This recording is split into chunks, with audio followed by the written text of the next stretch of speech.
नमस्कार. आज 27 एप्रिल 2026 वार आहे सोमवार. लोकसत्ता आणि द हिंदू वृत्तपत्र विश्लेषणमध्ये आपलं स्वागत आहे. पहा, काल GSचे सर्व पेपर्स झालेले आहेत. मेन्स परीक्षेचे राज्यसेवा 2025 मुख्य परीक्षा, मग आपल्याला त्याचे पेपर्स पण प्राप्त झालेले आहेत. पण सध्याला आपण विश्लेषण त्याचं करत नाही आहोत. का करत नाही आहोत तर त्याचं कारण आहे. पहा, 31 मे 2026 रोजी आपली काय आहे, राज्यसेवेची पूर्वपरीक्षा आहे व there is no mains without prelims. त्यामुळे अगदी आपल्याला प्रिलिम्सवरती सध्याला जास्त फोकस करायचा आहे. ओके, मग 1 जूनपासून आपण ॲन्सर रायटिंगचे सेशन पण घेणार आहोत, त्यासोबतच विश्लेषण पण घेणार आहोत. ओके, विश्लेषण आपण 1 जूनपासून डायरेक्टली लाईव्ह घेऊयात. आता GS 3चा जर तुम्ही पेपर पाहिला असाल तर त्यामधील काही प्रश्न होते. पहा, जसं पोल्युटर्स प्रिन्सिपल, आय थिंक मी आपल्या लेक्चरमध्ये ते घेतलेलं आहे. ओके, आता ते आपल्याकडे पूर्वी मॅगझिन नव्हतं, त्या कारणानिमित्त आपण त्याचा सांगू शकत नाही किंवा छातीपीट कर सांगू शकत नाही किंवा हे आलं होतं.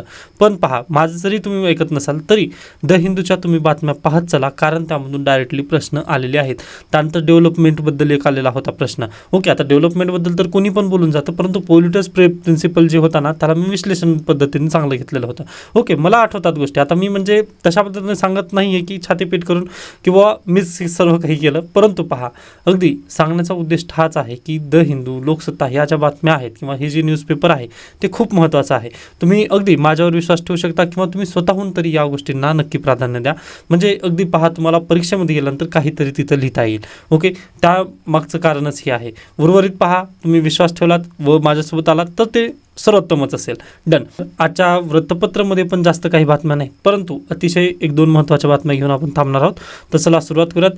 शरीर क्षमतेला आव्हान देणाऱ्या मानवी जिगीषेची विक्रमी धाव. लंडनच्या रस्त्यांनी रविवारी इतिहास अनुभवला. केवळ मॅरेथॉनमधील विक्रमाचा नाही तर शरीर क्षमतेला आव्हान देणाऱ्या मानवी जिगीषेचाही.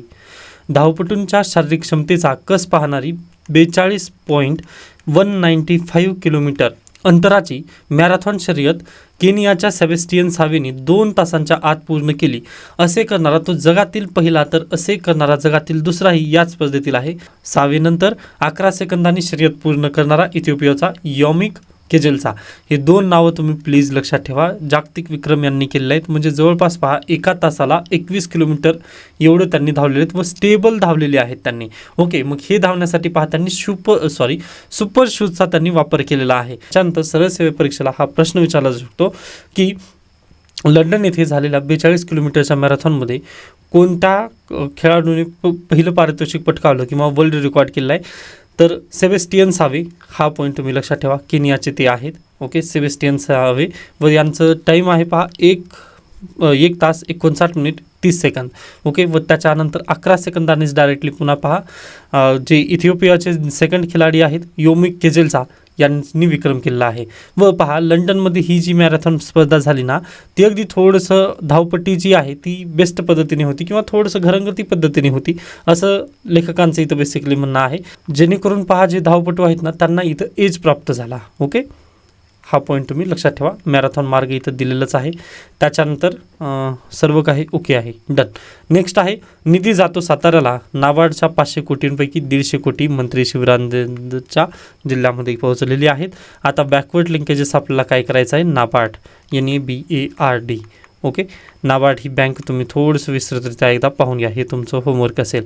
बाकी याची जी मॅगझिन असेल, आपलं जे मॅगझिन असेल त्या मॅगझिनमध्ये हे नाबार्डचे जे नोट्स आहेत ते इन्क्लूड करून देईन.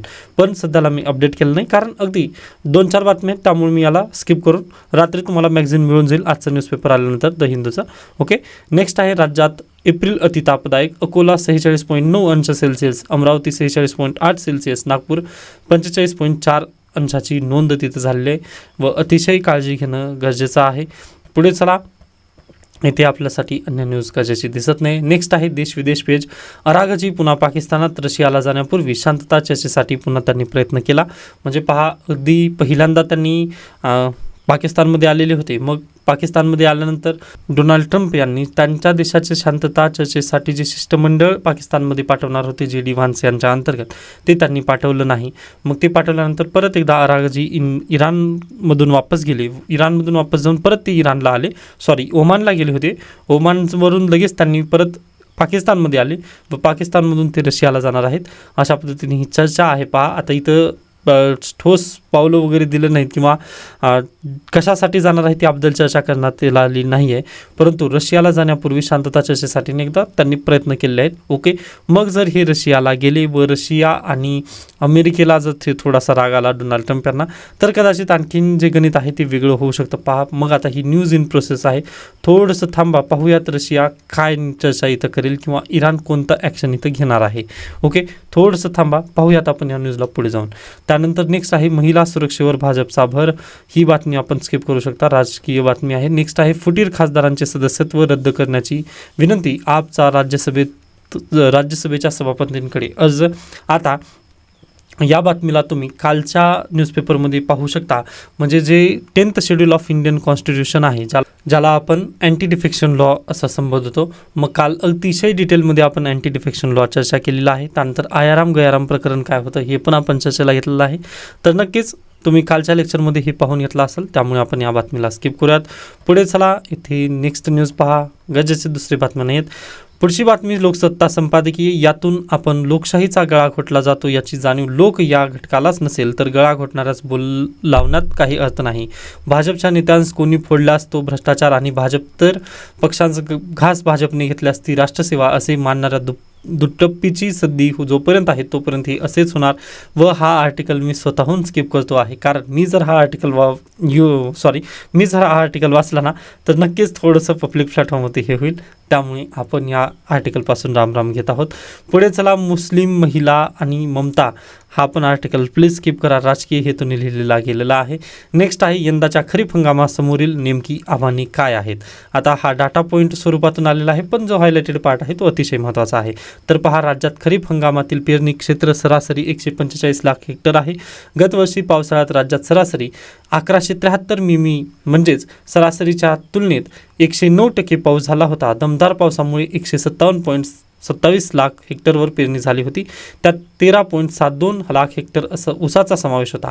मग अगदीच यावर्षी पहा 92% पाऊस त्यांनी सांगितलेला आहे. म्हणजे 109% लास्ट इयरला झालं होतं पाऊस, तर यावर्षी 92%, म्हणजे जेमतेम थोडं कमी होणारच नक्की आहे. बरोबर. मग याचा हवामानाचा जो फटका जो आहे तो शेतीवरती बिलकुल बसणार आहे. जरी शेतीवरती याचा फटका बसला तरी पहा, हवामान अंदाज काही असला तरीही पेरणी सरासरी इतकी होईल असे सांगितले जाते. कारण पहा, शेतकरी डायरेक्टली हवामान किंवा पाऊस पडणारच नाही आता ती पेरणी करू शकत नाहीत का, तर बिलकुल करतात. पहा, म्हणजे अगदी हवामान काहीही जरी असू द्या, परंतु शेतकरी थोडं पाऊस जरी पडलं तर ते पेरणी नक्की करतील. त्यामुळे पहा, हां मान्य आहे पाऊस कमी आहे, परंतु पेरणी कमी होईल का, तर बिलकुल पेरणी कमी होणार नाही. तर नक्कीच पहा, ते पेरतील परंतु पीक जास्त येणार नाही, हे पण तेवढं सत्य आहे. त्यानंतर पहा, सध्याला स्टेट ऑफ हॉर्मुझ क्लोज आहे. स्टेट ऑफ हॉर्मुझ क्लोज असल्यामुळे त्याचा इम्पॅक्ट कुठं, भारत देशाला आहे. भारत देशावरील अगदी पहा, ऑइल सेक्टर, LPG सेक्टर सर्वकडेच आहे, पण त्यातल्या त्यात जे रासायनिक खतं आहेत त्यावरती पण याचा इम्पॅक्ट आहे. जसं की पहा, आज घडीला महाराष्ट्रामधील किंवा अगदी इथे देण्यात आलं आहे पहा, 19 एप्रिलपर्यंतची रासायनिक खतांची स्थिती पुढील प्रमाणे आहे. तर खरीप हंगामात राज्याला सुमारे 48.80 लाख टन खताची गरज असते. बरोबर. त्यात युरियाची 15.80 लाख टनांची असून उपलब्धता आहे फक्त 38% इतकीच आहे. युरियाची मोठी टंचाई तुटवडा भासण्याचा अंदाज यावर्षी आहे. त्यानंतर सोबतच DAPची गरज पहा 5 लाख टनांची असते. उपलब्धता आहे 47%, म्हणजे अगदी 2.5 लाख टनच एवढं आपल्याकडे सध्याला DAP उपलब्ध आहे. त्यानंतर MOP 1.50 लाख टनांची गरज असते. सध्याला 47%, म्हणजे ते पण पहा 75 लाख टनांमध्येच उपलब्ध आहे आपल्याकडे. म्हणजे अगदी प्रत्येक ज्या गोष्टी आहेत ना. त्यानंतर नॅनो DAP. ओके, यामधून सर्वात महत्त्वाचं नॅनो युरिया. ओके, UPSCचा फेवरेट क्वेश्चन आलेला आहे, म्हणजे नॅनो युरिया किंवा नॅनो युरिया कशा पद्धतीने आहे, तर अगदी पहा, युरिया आपण पूर्वी कशा पद्धतीने पावडर पद्धतीने मिळायचं पहा, तर अगदीच आपण त्याला काय केलं आहे, पावडर नाही तर खड्या स्वरूपात मिळायचं. मग आपण त्याला पावडर पद्धतीने एका छोट्याशा बाटलीमध्ये लिक्विड पद्धतीने केलेला आहे. ओके, व यासोबतच नीम कोटिंग पावडर, जे मी म्हटलं ना, पावडरसोबतच जर आपण युरियाला नीम कोटिंग केलं ना तरी पण त्याचा नक्कीच फायदा होऊ शकतो. अन्यथा काय होतं पहा, युरियाचं दुरुपयोग पण आपल्याकडे केलं जातं दूध बनवण्यासाठी. ओके, मग दूध जर बनवण्याला जर युरिया आपण वापरत केला जातो तर पहा, शेतीकडे युरिया जाण्याऐवजी ते दुधा सेक्टर येतं. ओके, मग याला परिणाम काय होत आहे, तर अगदी युरियाच्या किंमत तिथं बेसिकली वाढतात व जे आपलं कृषी क्षेत्र आहे त्याला युरिया मिळत नाही, त्यामुळे भाव वाढतात. युरियाचे. ओके, मग असं होऊ नये किंवा काळा बाजार तिथं होऊ नये यासाठी आपण जे आहे ना त्या युरियामध्ये आपण नीम कोटिंग केली. नीम कोटिंग केल्यानंतर पहा ते कडू लागेल. ओके, कडू लागल्यानंतर जे दूध व्यक्ती पिणार आहे त्याला लगेच समजून येईल की बाबा हे दूध काहीतरी वेगळं आहे, बरोबर. मग कितीच तो युरियापासून जे दूध बनलेला आहे तो मागणी वाढेल का? तर बिलकुल नाही. म्हणजे तिथे पहा काळा बाजार केला जाऊ शकत नाही किंवा दूध युरियापासून जे दूध बनवण्याचे जे केसेस आहेत ते वाढ होऊ शकत नाही. हा एक तिथं प्लस पॉईंट आहे. त्यासोबतच पहा युरियाची आपल्या देशातून पहा दुसऱ्या देशामध्ये जसं की नेपाळला आपल्या देशातून काय होत आहे पहा स्मगलिंग होते. स्मगलिंगला आपण रोखण्यामध्ये आपल्याला यश आलेलं आहे नीम कोटिंग केल्यानंतर. त्याच्यानंतर मी म्हटलं ना पावडर आणि लिक्विड फॉर्ममध्ये आपण नॅनो युरिया विकत आहोत आता. मग यामुळे काय होतं पहा लिक्विड फॉर्ममध्ये जर आपण नॅनो युरिया विकत आहोत तर याचा परिणाम पहा पूर्वी खड्या पद्धतीने आपल्याला काय युरिया मिळायचा, मग त्याचं आपण जर रूपांतर डायरेक्टली जर शेतामध्ये आपण जर त्याला शिंपडलं तर परिणाम असा व्हायचा पहा आपल्याला युरियाचं जे पूर्ण पोत आहे ना तेच लागायचं. पण आता आपण फक्त नॅनो म्हणजे पहा पूर्वी जे 100 kg लागायचं ना ते आपण पहा आता 10 ml किंवा 100 ml. ओके, 10 ml खूप छोटं होईल तर 100 ml मध्ये आपण एका बादलीमध्ये ते लिक्विड टाकू शकतो किंवा एका टबमध्ये लिक्विड टाकलं त्याच्यानंतर पहा त्याला पूर्णतः मिक्सर चांगल्या पद्धतीने केलं व ते जर तशा पद्धतीने पूर्ण शिंपडलं शेतामध्ये पिकांवरती वगैरे तर आपलं काय होईल पहा कमीमध्ये जास्त तिथं आपल्याला फायदा देऊ शकेल. मग आपण अगदीच नॅनो युरियाकडे जाणं गरजेचं आहे. ओके, हा प्रश्न UPSCने विचारलेला आहे त्यामुळे थोडक्यात आय होप तुम्हाला हा समजला असेल पॉईंट की आपण अशा पद्धतीने पण तिथे प्रभावी खतांचा वापर करू शकतो. Okay, done. त्याच्यानंतर पुढे चला आणखीन एक न्यूज आली होती पहा लास्ट आय थिंक पहा आता आठवत नाही मागच्या महिन्यामध्ये किंवा मागच्या आठवड्यामध्ये एक न्यूज आलेली होती. आपल्या साताऱ्यामध्ये एक प्रकल्प करण्यात आलेला आहे. ओके, सॉईलबद्दल होता पहा तो सॉईल हेल्थ कार्ड वाटप करण्यात आलं होतं. महिलांसेंट्रिक होती ती स्कीम होती पहा कोणची तरी. आता मला ते आठवत नाही आहे परंतु तुम्हाला आठवत असेल तर कमेंट सेक्शनमध्ये तुम्ही नक्की सांगायचं आहे. व त्या दिवशीचं मी थंबनेल पण टाकलेलं होतं पहा आपलं जे यूट्यूब चॅनल आहे ते थंबनेल पण टाकलेलं होतं. महिला गुलाबी साडीमध्ये होत्या त्या. ओके, आठवत असेल तर नक्की ती स्कीम सांगा किंवा उद्याच्या लेक्चरमध्ये त्या स्कीमचं पण नाव सांगेन मी. ओके, म्हणजे जर कृषीचा प्रश्न जर अशा पद्धतीने आला की जर आपल्या शेतीमध्ये किंवा यंदा काय आहे आपल्यावरती खतांचं संकट आहे, बरोबर, मग आपण ह्या खताच्या संकटाला मात कसं करू शकतो तर नक्कीच ह्या पॉईंटनुसार तुम्ही मात करू शकता. आय होप पॉईंट समजलेले आहेत. म्हणजे सोल्युशन बेस्ड बाते आपण बोललेले आहोत. आता आपण इथं आकडेवारी देऊन काय केलं प्रूफ केलं की बाबा आपल्याकडे खताची टंचाई आहे.